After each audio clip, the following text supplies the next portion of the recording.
ওই একটা ধুলা যদি মিজানের এক পাল্লায় রাখা হয়, আর ওমর ইবনে আব্দুল আজিজ না আরো বুজুর্গ অনেক ধৈর্যও যদি আর একদিকে রাখা হয়, ওই ধুলার মূল্য দেওয়া সম্ভব হবে না।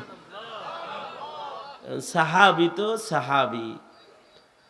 हम फख्र से कहते हैं हमारे ही सहाबा, वल्लाह हमें जन से प्यारे ही सहाबा।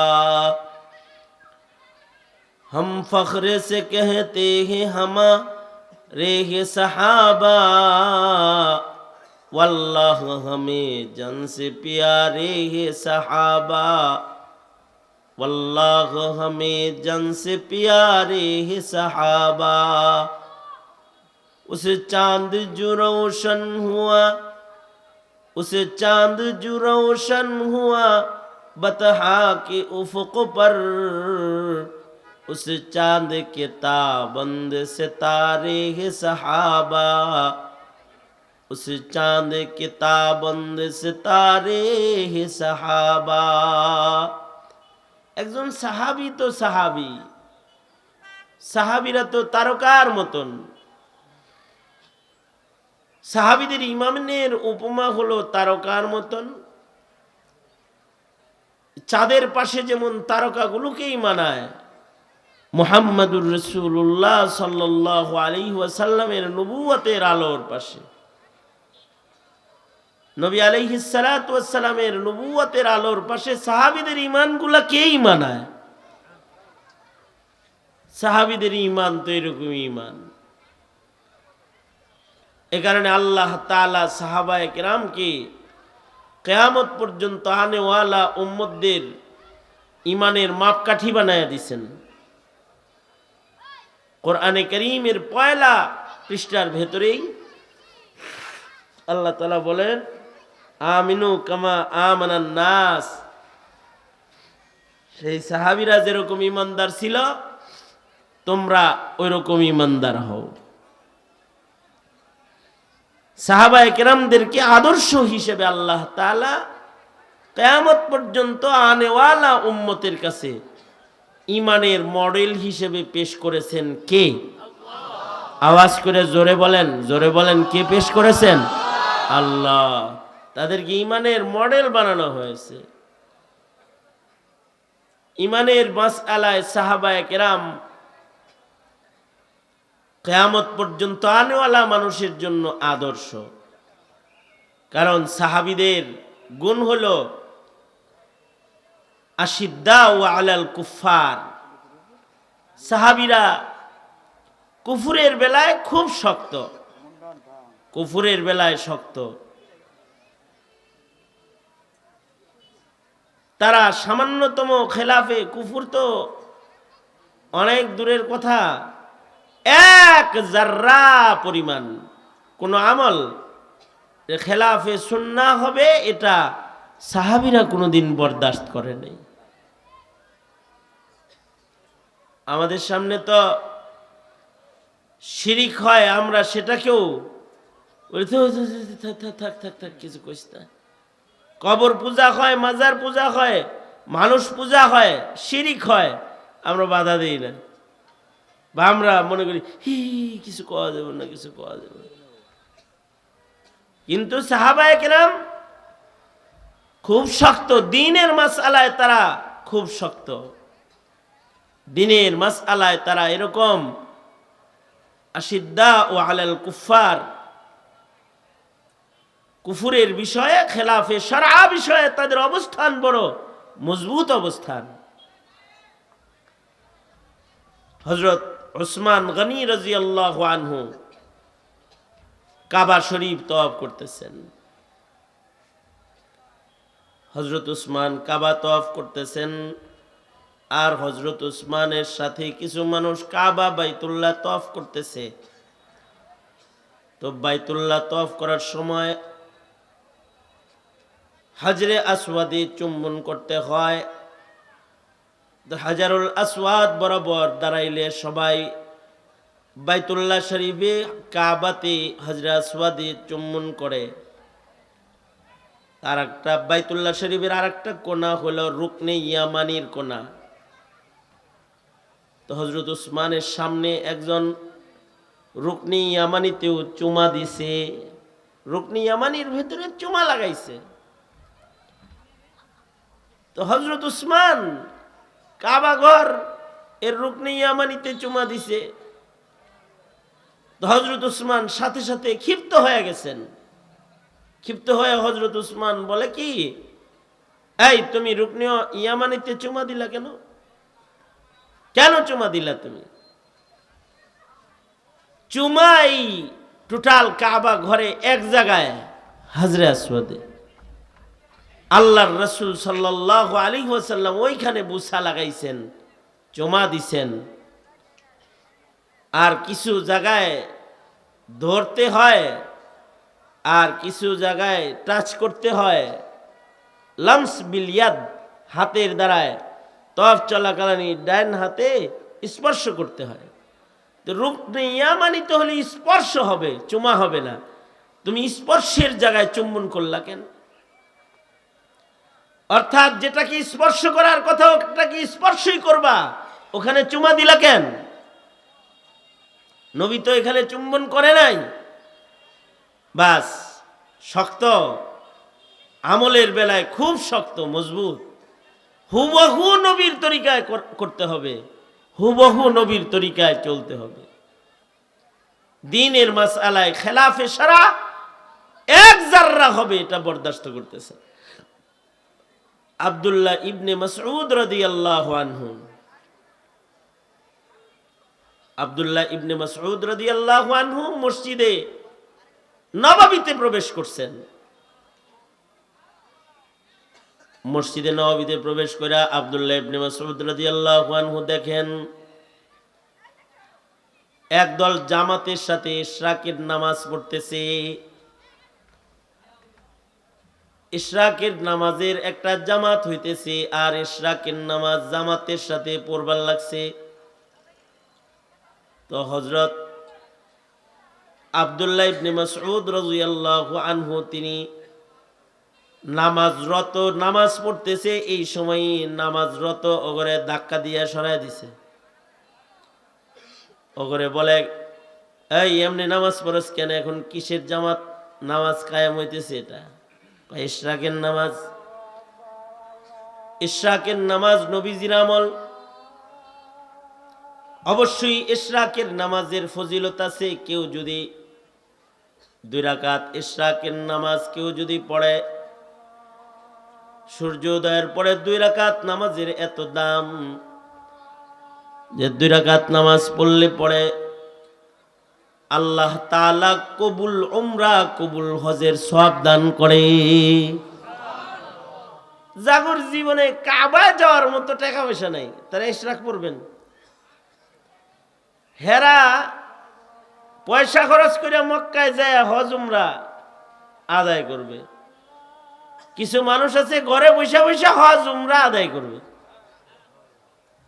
যারা মা বাবারে দেখবে নেক নজরে, মোহাব্বতের নজরে, মার চেহারা দেখবে, বাবার চেহারা দেখবে, এক এক নজরে একটা করে কবুল হজের নেক আল্লাহ তাআলা দান করবে। সুবহানাল্লাহ। আগামীকালকে বললেন মা বাপ কার কার আছে? মা আছে, বাপ আছে, হাত তোলেন, হাত নামান। মা মরে গেছে অথবা বাপ মরে গেছে অথবা মা বাবা দুজন মারা গেছে, এমন কারা কারা? হাত তোলেন তো। মা নাই অথবা বাবা নাই অথবা দুজনই নাই, একজন মরলেও হাত তোলেন, 2 জন মরলেও হাত তোলেন। এর সংখ্যা একেবারে কম না যাদের মা বাপ মারা গেছে, তবে অধিকাংশই এখানে আছেন তারা যাদের মা বাবা আছে। টাকা পয়সা নাই, সৌদি আরব যেতে পারতেছেন না, তো কি করবেন? মার সামনে যায় বসে বসে মারে দেখবেন। যদি কয় মা যদি বলে তুই আমার দেহস করে এমনি, আমার কি রূপ জ্বালাইছে? তুই আমার এই পুরা মারে এইভাবে দেখবার লাগছিস কি লেগে যদি বলে, তখন বলবেন, মা ওয়াজে শুনছি নবীর হাদিস, তোমারে দেখলে পরে কবুল হজের নেক, তাই দেখবার লাগছি।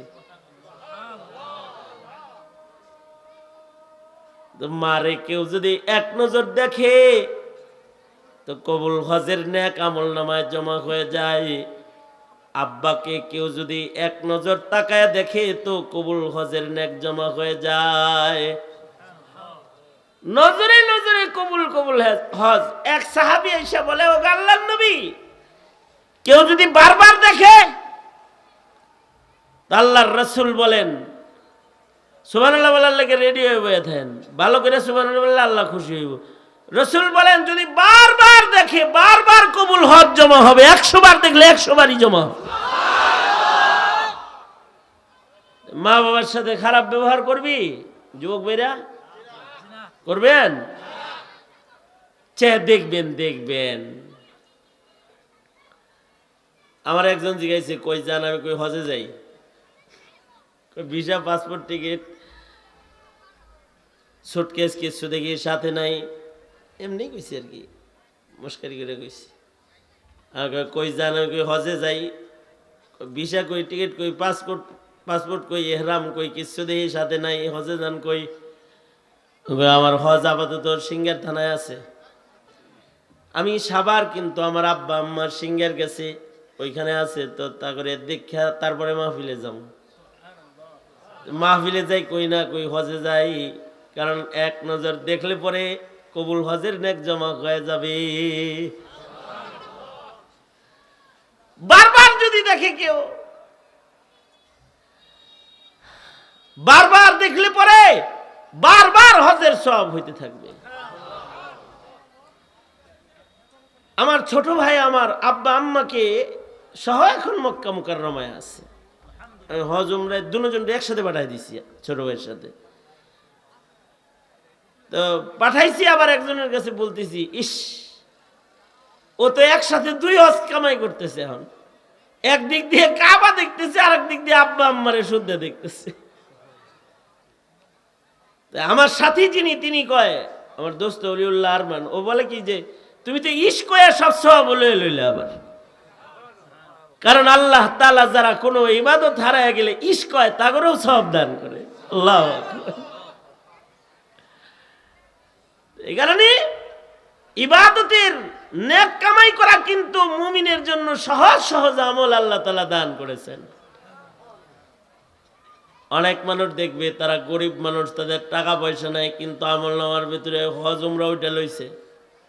তো আল্লাহ আমি ভ্যান গাড়ি চালাইতাম, এত হজ উমরা করতে আইছে, তোর মারে দেখছিলি ইশরাক পড়ছিলি। ওই যে সবাই যখন কাম করে সূর্য উদয়ের পরে তুই 2 রাকাত নামাজ পড়ছ ওযু কইরা, এই ইশরাকের নামাজ পড়ছ, প্রতিবার ইশরাকের নামাজের বদলায় তোমার আমল নামার মধ্যে নেক জমা করে দেয়া হয়েছে, হজ উমরার সওয়াব দান করা হয়েছে। যারা ফরজ নামাজি পড়ে না তারা ইশরাক পর্ব করতে কম আজ কম, যারা 5 বেলার নামাজ পড়ার আদত আছে তারা শপথ গ্রহণ করা, মাঝে মাঝে ইশরাকের নামাজও পড়বেন, পারলে ডেইলি পড়বেন, ইশরাক পড়বেন। কারণ ইশরাকের নামাজ পড়লে পরে আল্লাহ তাআলা কবুল হজ কবুল উমরার সওয়াব দান করে। তাই যারা ইশরাকের নামাজ মসজিদে নববীতে পড়তেছে, এরা চিন্তা করতেছে জামাতের সাথে পড়ি, জামাতের নামাজে 27 গুণ বেশি সওয়াব না? হ্যাঁ, ইশরাকরে 27 বানাইবার লেগে খাড়ায় গেছে জামাতে। ওইখানে ঢুকছে আব্দুল্লাহ ইবনে মাসউদ, এই তোমরা কি করো? কয় ইশরাকের নামাজ পড়ি। অন্য এক রিওয়ায়াতে আছে জোরে জোরে ওখানে মিলাদ পড়তেছে, ইয়া নবী সালাম আলাইকা, মানে মসজিদে দাঁড়ায় দাঁড়ায় জোরে জোরে কিয়াম করতেছে, দরুদ শরীফ পড়তেছে। তো হযরত আব্দুল্লাহ ইবনে মাসউদ রাদিয়াল্লাহু আনহু কয়, হেই এইভাবে শোরগোল করে দরুদ পড়তে তোরে কে কইছে? এখানে যা রওজা আথারে যা, যায়া সুন্দরভাবে সালাম দে, নিরিবিলি দাঁড়ায় দাঁড়ায় সালাম দিবি। নবীরে সালাম দেওয়ার পদ্ধতি নাই, সাহাবীদের কাছ থেকে শিখতে হয়। যে সিল্লাল্লাহু করলেই হয়, লা তারফাউ আসওয়াতাকুম ফাওকা সাউতিন নবী, নবীর সামনে তো জোরে আওয়াজ করা উম্মতের জন্য ঠিক নাই। সাহাবী জোরে আওয়াজ করছে দেখা সাথে সাথে কোরআনের আয়াত নাজিল হইছে।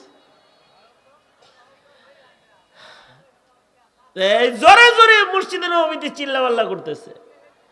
তো হযরত আব্দুল্লাহ ইবনে মাসউদ তা করে যায় থামাইছে। অন্য বর্ণনায় আছে ইশরাক পড়তেছে জামাতের সাথে, উনি যায় থামাইছে, থামায় কয় যা, নবীদের কাছ থেকে ইশরাকের নামাজের ফজিলত শুনেছি, কিন্তু নবী একা একা পড়ছেন। আল্লাহর রসুলের জিন্দেগিতে কোনোদিন জামাতের সাথে আল্লাহর রসুল ইশরাকের নামাজ পড়ে নাই। তোরা জামাতের সাথে পড়তেছিস কেন? আমি আব্দুল্লাহ ইবনে মাসউদ তো এখনো জীবিত আছি। নবীর যুগে যে জামা গায়ে দিছি ওই জামা এখনো পর্যন্ত ছিঁড়ে নাই, সে জামা এখনো পরি, লাম তুখলাক। আল্লাহর রসুলের যুগে যেই প্লেটে আমি ভাত খাইছি সেই প্লেটে এখনো ভাত খাইলাম তুকসার, এখনো পর্যন্ত আমার প্লেট ভাঙ্গা যায় নাই। ব্যবহারের জামা ছিঁড়ে নাই, প্লেট ভাঙ্গে নাই, আর এখনই দিন পাল্টায় ফেলবি, গায়ের রক্ত থাকতে হইতে দিব না। ভবিষ্যতে যদি কখনো বিদআত করতে দেখি তাহলে এই যে পাথর দেখছস, পাথর আজকে মুখ দিয়ে বলছি, কালকে পাথর মেরে বাইর করে দিমু। তারা দিনের বেলায় বড় কঠোর, শক্ত, মজবুত, সীসা ঢালা প্রাচীরের মতন, আর আমরা দিনের বেলায় হলো দুর্বল, প্রাচ্যের আর পাশ্চাত্যের বেঈমান কাফের মুশরিকের রীতিনীতি মানার বেলায় আমরা দুর্বল। তাদের অনুসরণ অনুকরণে আমাদের দুর্বলতা আছে, আর আমরা সুন্নাহর প্রতি বিদ্বেষ আছে। আমাদের সন্তানদেরকে আমরা এখন পাঞ্জাবি কিনে দেওয়া বাদ দিছি। আমি আমার এক জুমার মুসল্লিকে আমি জিজ্ঞাসা করলাম, এই তোমারে আমি ডেইলি দেখি জুমার নামাজে তুমি টি শার্ট আর এই টাইট প্যান্ট পরে আসো, একটা পাঞ্জাবি গায়ে দিয়ে জুমার নামাজ পড়তে আইতে পারো না? ধরছি, আমি ধরে ফেলাইছি। ও কয় আমার পাঞ্জাবি নাই।